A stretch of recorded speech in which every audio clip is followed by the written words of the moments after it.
इनेलो ने राज्यपाल के अभिभाषण पर सवाल उठाए हैं। वहीं इनेलो विधायक अर्जुन चौटाला ने कांग्रेस पर भी तंज कसा है। बजट सत्र के चौथे दिन इनेलो ने सदन में क्या मुद्दे उठाए और निकाय चुनाव नतीजों को इनेलो कैसे देखती है, इस बारे में इनेलो विधायक अर्जुन चौटाला से खास बातचीत की हमारे एसोसिएट एडिटर अनिल कुमार ने।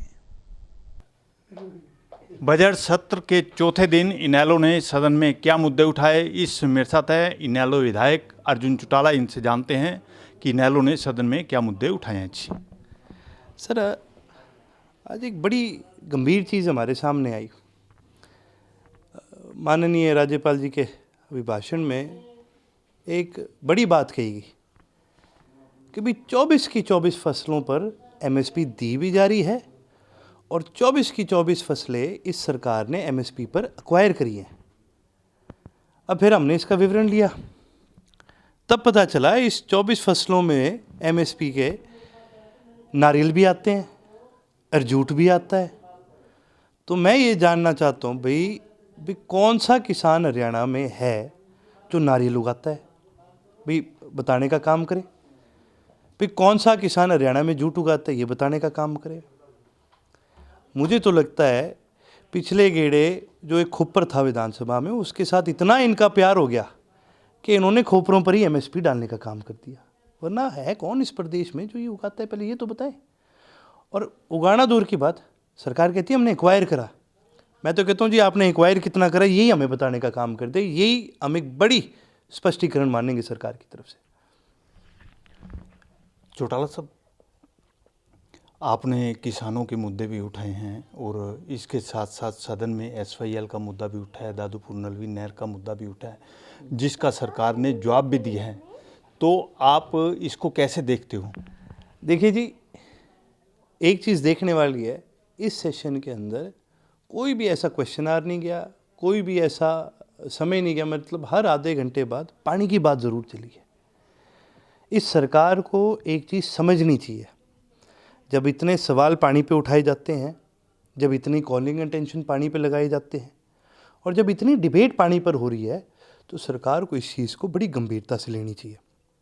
सरकार बार बार कहती है कि जो ये दादूपुर नलवी है इसको डीनोटिफाई करना ज़रूरी था, क्योंकि लोगों की जो ज़मीनें हैं वो बाइफरकेट होगी, डिवाइड होगी, किसी की इधर रहेगी इधर रहेगी, ऐसे कर। तो फिर ये बताएं, जो ये हाईवे काटते हैं उसमें भी तो लोगों की ज़मीनें बाइफरकेट होती हैं। जो ये सड़कें बनाते हैं, हाईवे काटते हैं, कोई बड़ा प्रोजेक्ट लाते हैं, उसमें भी किसानों की ज़मीनें बाइफरकेट होती हैं। पर ये चीज़ें करी जाती है आम जनता के फ़ायदे के लिए, ठीक है। और सही मायने में जिसकी ज़मीन एक्वायर हो रही है, अगर उसको सही मायने में मुआवजा दिया जाए, सही तरीके से मुआवजा दिया जाए, तो उस इंडिविजुअल का भी कोई नुकसान नहीं होता। सरकार का बार बार ये कहना ये गलत है। सरकार का बार बार ये कहना कि भाई इसको हम डीनोटिफाई किसी के फ़ायदे के लिए कर लें, ये कहना गलत है। एक उदाहरण और दूंगा। एक समय था जब मनीराम बागड़ी जी कामरेड हुआ करते थे, चुनाव लड़ रहे थे। तो चुनाव के दौरान उन्होंने एक बड़ी बात की। उन्होंने बोला भाई ये जो इसके अंदर पानी आता है भाखड़ा का, ये इसमें से बिजली काट देते हैं सारी, और ये सूखा पानी आता है अपने पास, इसमें कोई ताकत नहीं है। और ये बात कह के वो चुनाव जीत गए थे, क्योंकि लोगों को उन्होंने गुमराह करने का काम करा कि इस पानी से तुम्हारा फ़ायदा नहीं है। अब आप भी बैठे हो, मैं भी बैठा हूँ, हम बिजली के नीचे बैठेंगे, भाखड़ा की देन है। ये भाखड़ा की वजह से ही आज हरियाणा भर के अंदर लोगों के घरों में उजाला है। तो सरकार को ये समझना चाहिए, जब कोई बड़ी चीज़ करते हैं तो पूरे प्रदेश के फ़ायदे के लिए ये चीज़ें करी जाती हैं। पूरे प्रदेश का फ़ायदा होना इन चीज़ों से। और हम तो वैसे भी एक सूखा स्टेट है, हमारे पास अपने पानी के सोर्स नहीं है। सरकार को बहुत गंभीरता से इसको लेना चाहिए। चौटाला साहब, आज निकाय चुनाव के नतीजे आए हैं, आप इसको कैसे देखते हो? देखिए जी, नई सरकार बने 4 महीने हुए हैं, और ये बड़ी जाहिर सी बात है जी, जब नई सरकार बनती है 4 महीने होते हैं तो लोगों को कोई बहुत द्वेष होता नहीं है मौजूदा सरकार के साथ, और लोगों का कहीं ना कहीं एक लालच होता है कि यार हमने काम करवाने हैं। देखो, आम जनता को, आम आदमी को जो अपनी दुकानदारी करता है, कोई दिहाड़ी करता है, कोई मेहनत करता है, कोई मजदूरी करता है, कोई खेती करता है, आप उनको रोज़ रोज़ नहीं बोल सकते सिद्धांतों की बड़ी लड़ाई लड़ने को। उनको अपना परिवार भी देखना है, समाज भी देखना है। तो ये कोई बड़ी बात नहीं है। ऐसे नतीजे जब आ जाते हैं तो इसमें कोई बड़ी चीज़ नहीं है, सरकार अपना जोर मारती है। देखने वाली बात यह है कि यही जो नतीजे 2.5 साल बाद जिला परिषद के आएंगे, पंचायतों के चुनाव आएंगे, तब देखने को आपको पता चलेगा सरकार असल में कहाँ खड़ी है। चौटाला साहब, जिस तरह लोकसभा चुनाव में और विधानसभा चुनाव में कांग्रेस का प्रदर्शन रहा है और निकाय चुनाव में तो बिल्कुल ही नीचे आ गई है, इसके क्या कारण हो सकते हैं? ये तो कांग्रेस बताएगी।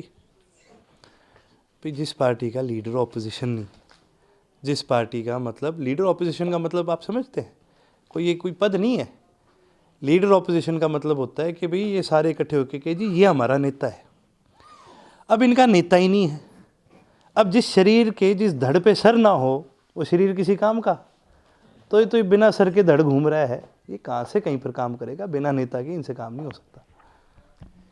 ये थे मेरे साथ इनेलो विधायक अर्जुन चौटाला। इन्होंने बताया कि इनेलो ने सदन में क्या मुद्दे उठाए हैं। इसके साथ साथ इन्होंने कांग्रेस पर भी तंज कसा।